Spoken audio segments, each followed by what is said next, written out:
I have the honor and the privilege of presenting our Kat Williams. She's going to deliver the lesson today. Yay, Kat.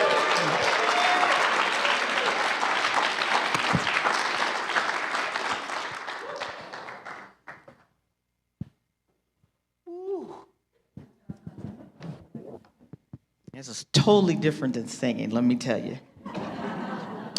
This can be stressful. Ooh. So first of all, I'd like to say good morning to everybody. And I am truly grateful to have this opportunity to speak to you today about something I hold dear, the promise of love, and how love has shown up in my life as a lifeline. Now, I believe that we all have our own stories about how love has carried us, healed us, stretched us, and transformed us. And we all have our stories about what we think love has let us down.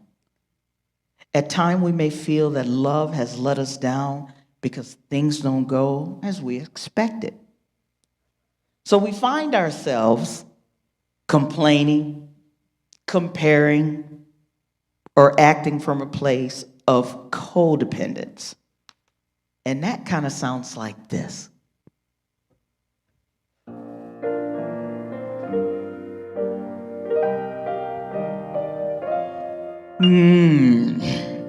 Have yourself a codependent Christmas. Expectations high.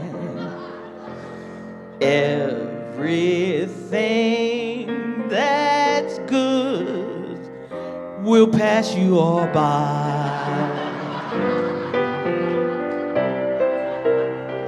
Oh, have yourself a codependent Christmas. Be a martyr to disappointment. Always seems to cling to you.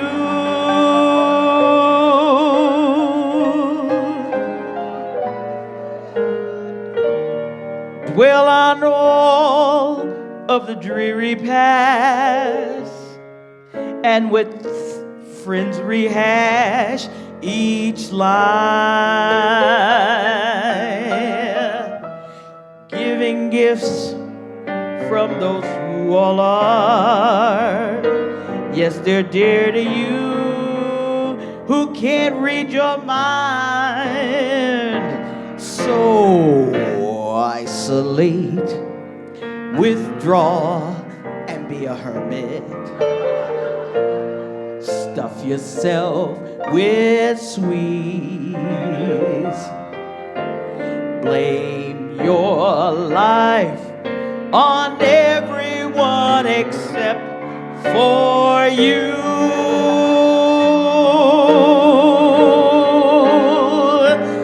And have yourself a codependent Christmas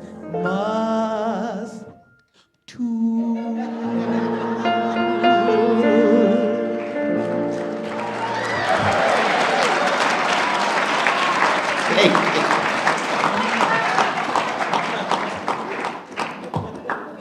So,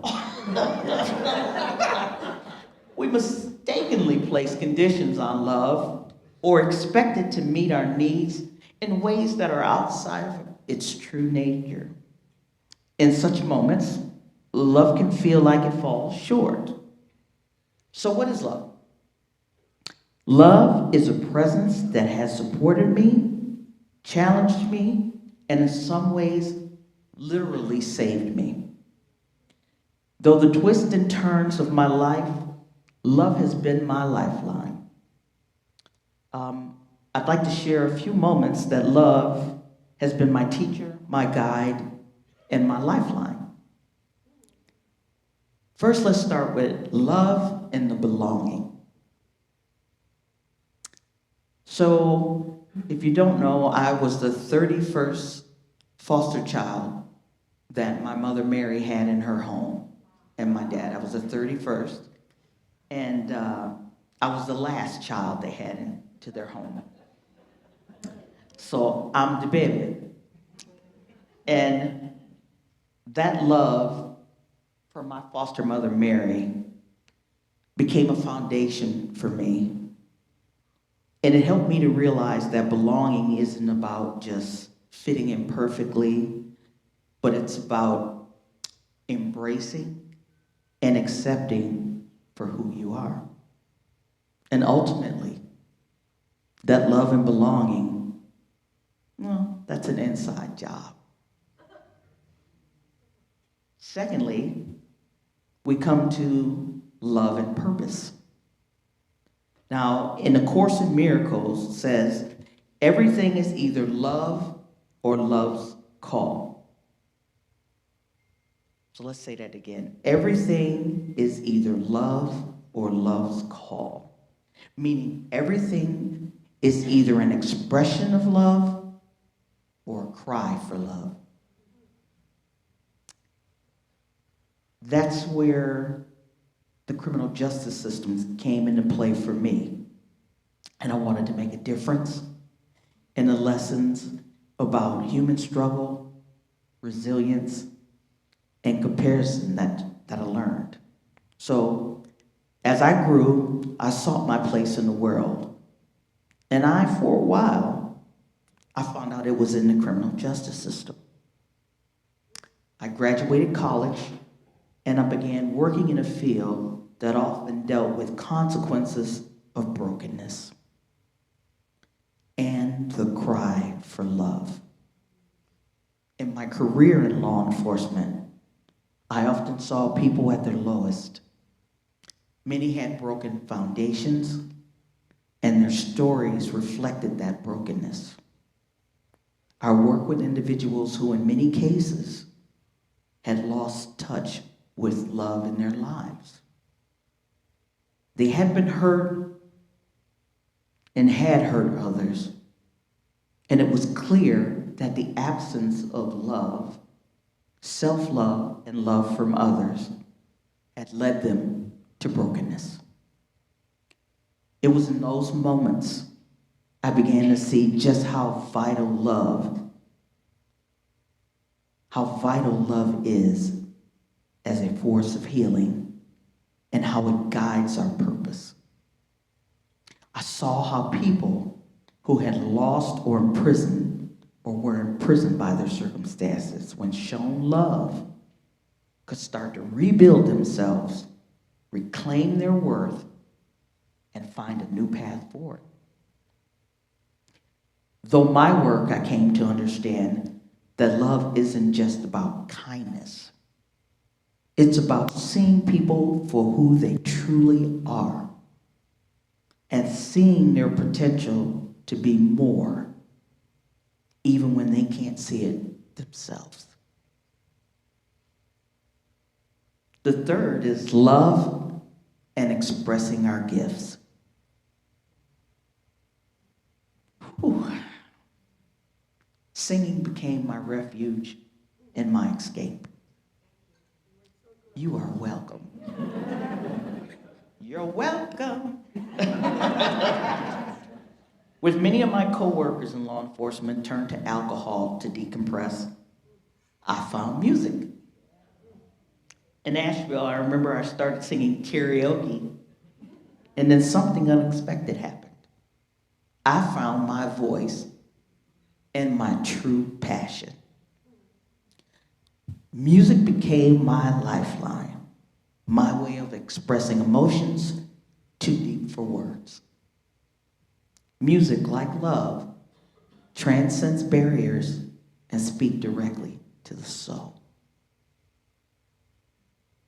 I remember those nights when I'd get off duty and still have my uniform on and head to the karaoke bar.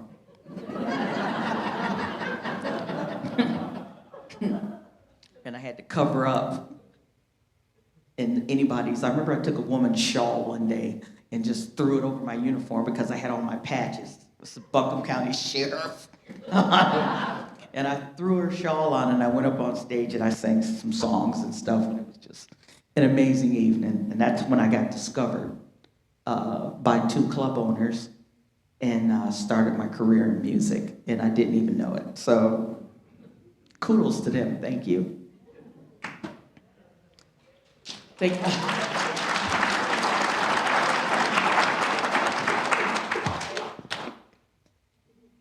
Now, for one of my last points here, it's love and healing.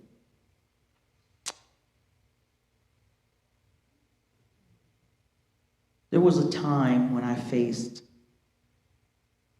health challenges that threatened my life, and my kidneys were failing. And my need for a transplant became urgent. In the darkest moments, when I wasn't sure how long I had, I got this gift from Pat. And I don't think she's here today. But one of our Unity members stepped up and gave me a kidney. And actually gave me life. The act of love was a reminder of how deeply we all are connected. And how love can transform the impossible into something miraculous. It was a reminder that love is not just a feeling. It's a healing action. It's something we give, something we receive, often in unexpected ways. I feel so proud to be a member of Unity of the Blue Ridge because I feel like I have a family here. And even though we're not blood related, well, maybe some of us through DNA, but I can always count on my family to be there. And what a great feeling that is. It is. When you think you have nobody, I've got a whole bunch of somebody out there.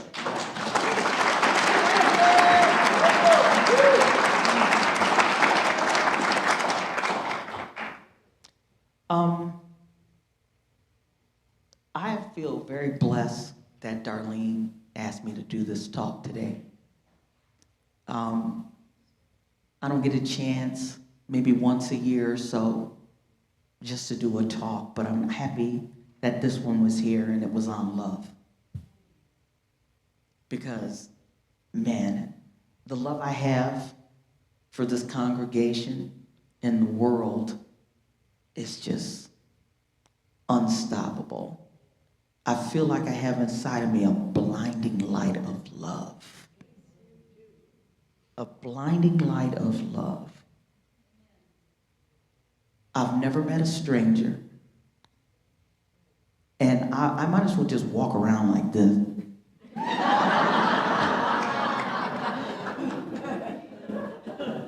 Because I have a lot of love to give. And I know you have a lot of love to give. So let's stop being afraid of love and just love. Just love. No matter who it is, just let's love. I always hit them with love. I have a neighbor that lives down the street from me.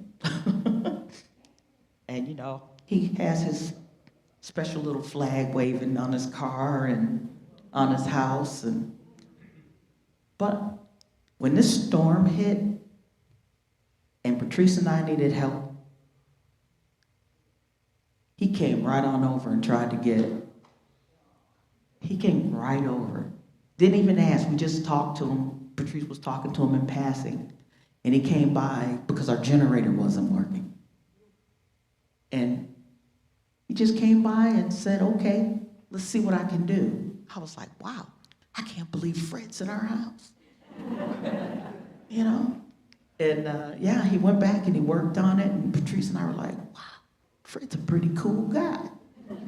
You know? All that other stuff passed by. It was all about love. But we shouldn't just have love during hard times.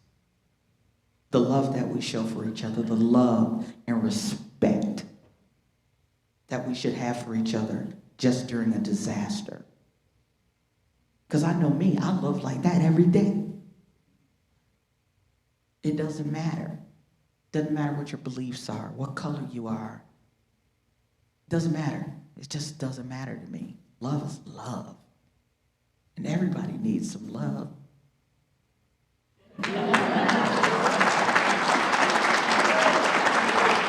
So, I'm going to end.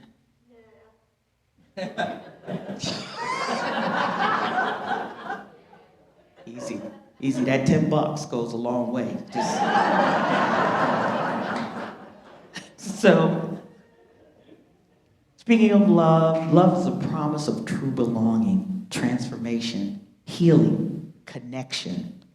Love is our lifeline, our strength in times of struggle, our comfort in moments of fear, and our guide in times of uncertainty.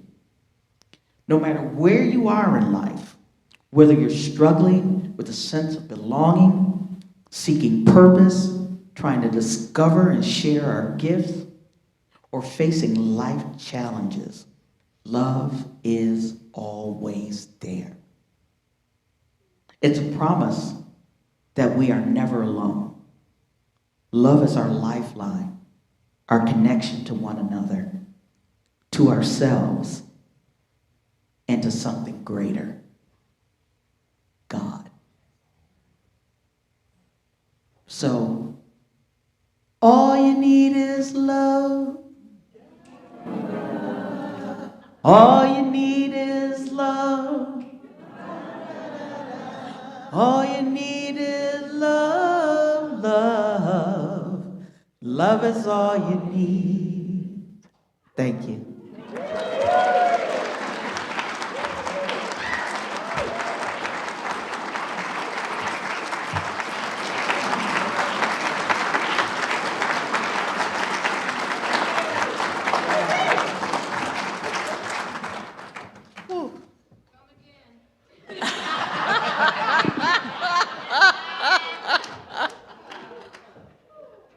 Kat, thank you. Thank you, thank you, thank you. It's always a gift. You know, we're used to hearing Kat put her full talent out there and singing, and it's so nice to hear you speak from the heart. It's such a gift to us today. Thank you so much. Thank you so much.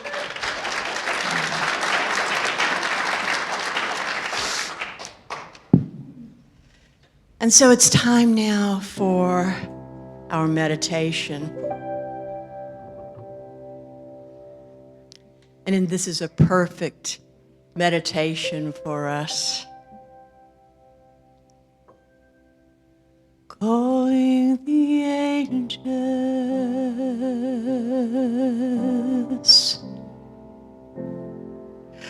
Calling the angels.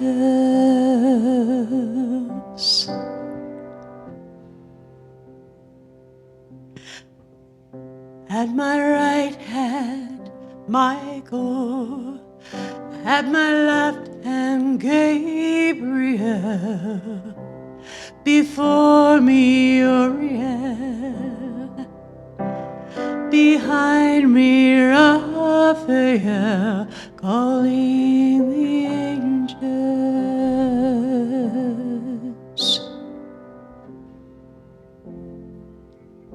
Calling the angels.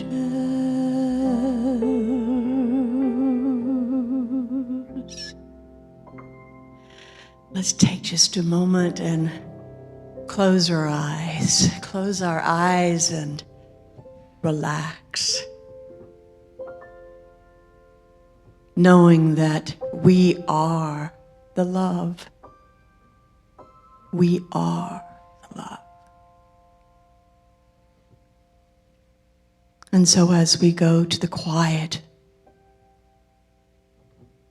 we recognize that we have this ability to imagine, to create, to co-create with the God of our understanding. And we go to the silence and become grounded in imagination right now.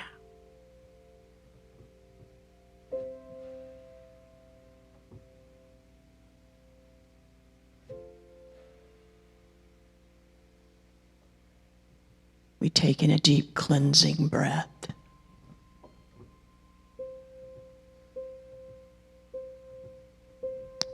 And we imagine that we are in this sanctuary with candles all around, and it's just you.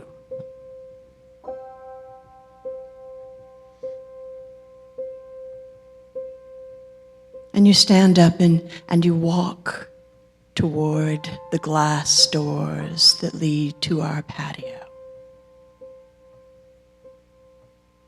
And you know that you can see out, but no one can see in.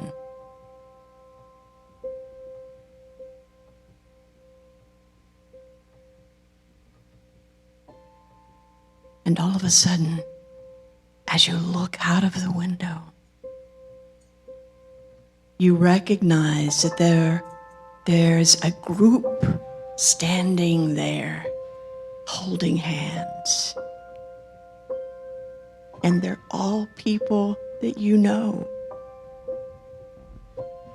Some of them are from right here, and some of them are from far away, and some of them have left the physical. But they're standing there, and they're holding hands.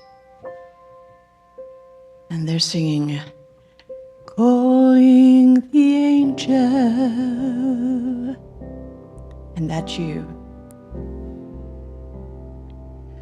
Calling the angel.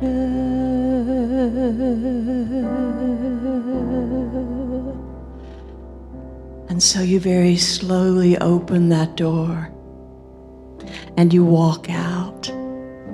And there's an opening in that circle. And they're reaching for your hands. And you see their faces. You look into the eyes of each person in that circle. And you know that they are there for you. And they've been calling the angel. That angel is you. You are the divine messenger. You are that which we love, need, desire, and call to us. And what we know is that at any time that we need to experience the love from all of these people in this circle, whether they are here now in the physical or whether they have left the physical, that they are here for us. Their love is here for us. Some of them, when they were in the physical, could only be with us for a short period of time. And now they are with us all the time.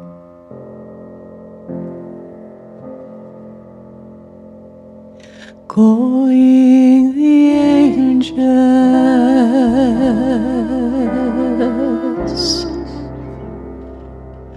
calling the angels. Gently open your eyes and be with us and sing. At my right hand, Michael. At my left hand, Gabriel. Before me, Uriel. Behind me, Raphael. Raphael, calling the angels,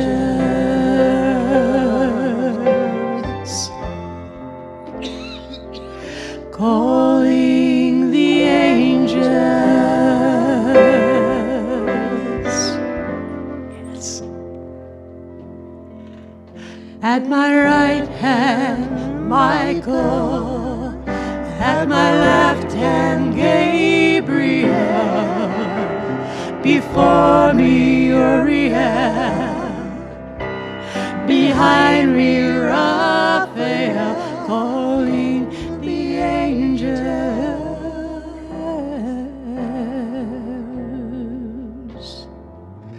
calling the angels.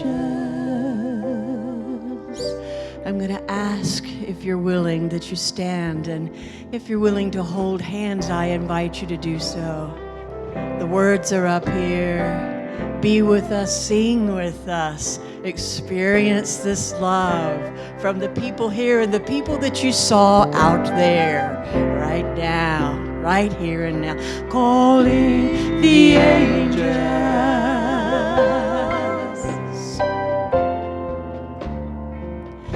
calling the angels.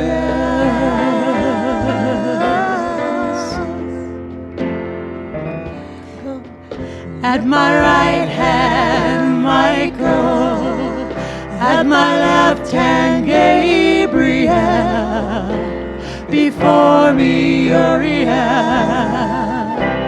behind me, Raphael, calling the angels. We're calling the angels. Calling the angels.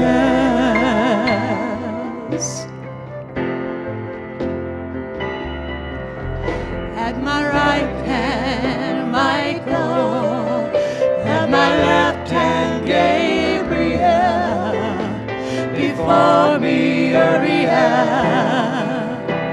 behind me, Raphael, calling the angels,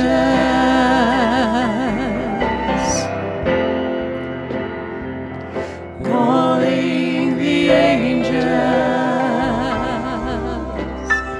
Last time.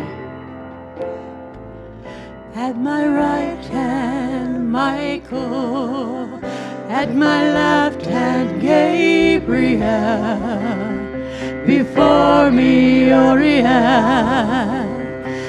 behind me, Raphael, and within me, Almighty God, and within me, Almighty love,